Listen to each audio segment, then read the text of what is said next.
Republicans began the year with a newly elected House majority, but hardly the red wave that the GOP had predicted ahead of the midterms. Their first order of business, electing a speaker, typically a ceremonial procedure to project party unity and to set an agenda.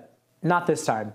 Congressman Kevin McCarthy, the Republican from California, was the clear frontrunner, but he quickly discovered that negotiating with his own party was just as much a challenge as dealing with Democrats. When Kevin McCarthy finally clinched the gavel, it was in the middle of the night. I mean, I don't know how many folks were watching this play out on C-SPAN, but it was in the middle of the night, the very early hours. And so Kevin McCarthy finally clinched the gavel on the 15th ballot. But I want to talk about what happened on the 14th ballot, right? There was voting, and Kevin McCarthy came extremely close to clinching that gavel, and then the last person was up to vote, and that was Matt Gaetz. And Matt Gaetz cast his vote as present.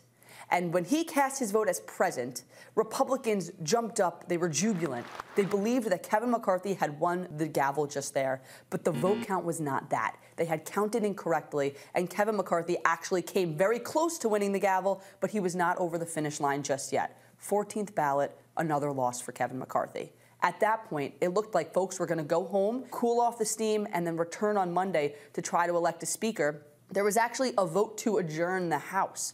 And then at one point, everything clicked. Everything changed. You saw Matt Gaetz and Kevin McCarthy talking on the House floor. Then there were lawmakers saying, defeat this motion to adjourn. We're going to go one more round. Folks were screaming, one more round.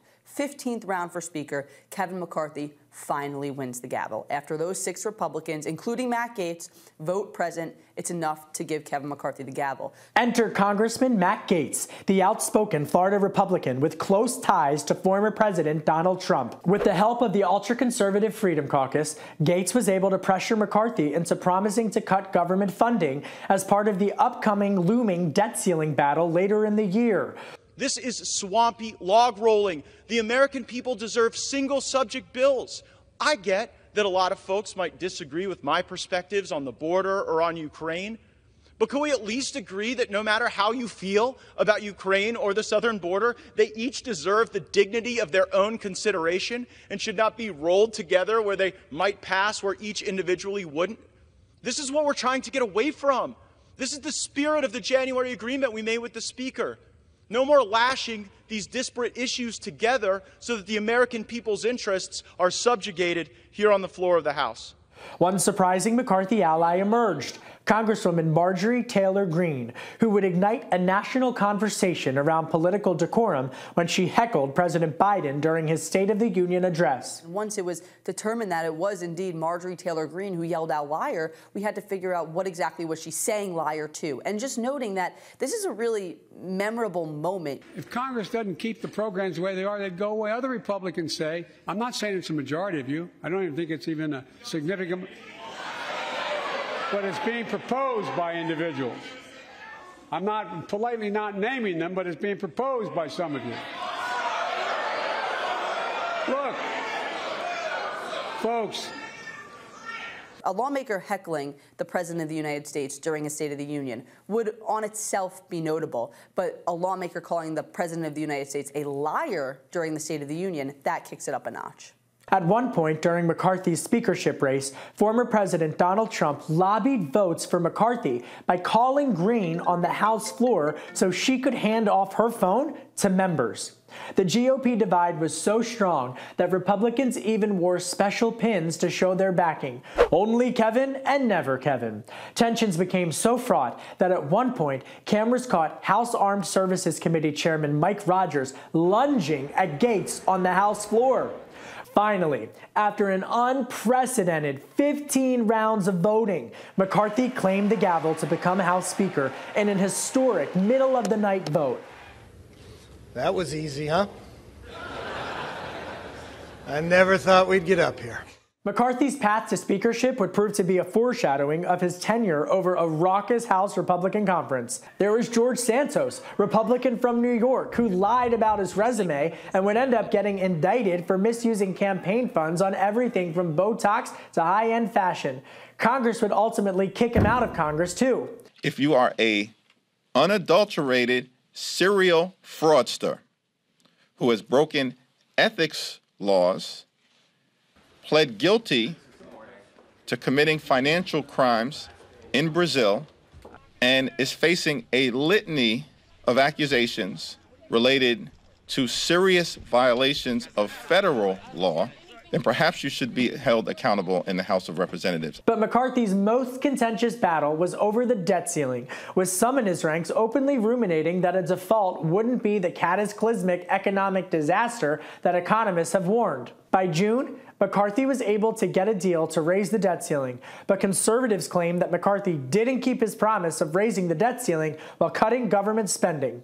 Kevin McCarthy is out of options, right? He has no other way that he can please his right flank, but also avert a government shutdown. We are hours away from that funding deadline. Kevin McCarthy comes out and tells reporters, I am putting a clean continuing resolution on the floor. Fireworks broke out across Capitol Hill. Lawmakers and reporters are scrambling to avert a government shutdown. Members of the right flank steaming. Very mad, very angry. This was something that they had warned the Speaker against, something they told the Speaker that they did not want to see happen. Kevin McCarthy, hands tied, no more options on the table, wanted to avert a government shutdown, did the one thing the conservative House Republicans said not to do. He put a clean continuing resolution on the floor that ultimately passed with help from Democrats, something that conservative Republicans abhor, and that was the start of the end for Speaker Kevin McCarthy. That was the last straw for Speaker Kevin McCarthy. You know, for the same reasons that, I opposed the CR on October 1st, because it continues to perpetuate the very system my constituents sent me here to oppose. They don't want me to continue spending money we don't have. Days later, we see Matt Gaetz come back on Capitol Hill, and he announces, I am bringing a motion to vacate against Kevin McCarthy. Next day, vote on the House floor. It would be the beginning of the end for McCarthy as Speaker of the House. By October, conservatives had successfully ousted their Speaker, making McCarthy's tenure the third shortest in U.S. history. I fought for what I believe in, and I believe in this country of America. My goals have not changed. My ability to fight is just in a different form. McCarthy was so taken aback that he reportedly elbowed Congressman Tim Burchett in the weeks that followed. I turned, and dadgummit, there was McCarthy standing right there as he was walking. And I said, I go, hey, Kevin, I said, what the heck are you doing? Republicans' divisions were once again laid bare as House Freedom Caucus leader Jim Jordan battled Republican whip Steve Scalise for the job. I told the conference it was an honor to be there, Speaker designee, but I thought it was important that we all know, give an answer to the question if they wanted me to continue in that role. I just share with my colleagues that I'm withdrawing my name as a candidate for the Speaker designee. If you look at over the last few weeks, if you look at where our conference is, there's still work to be done. Our conference still has to come together and is not there. Neither would prove successful, and eventually a mild-mannered Louisiana Republican with little national name recognition would emerge as the Speaker. Mike Johnson secured the speakership, and Kevin McCarthy announced his retirement. While I'll be departing the House at the end of this year, I will never, ever give up fighting for this country that I love so much. Speaker Johnson's first test was to avoid a government shutdown. This was a very important first step to get us to the next stage so that we can change how Washington works. While he was able to broker the deal, it's unclear how long it would last. The deal only keeps part of the government funded through January and the rest through early February, setting up the potential for another government shutdown fight in early 2024.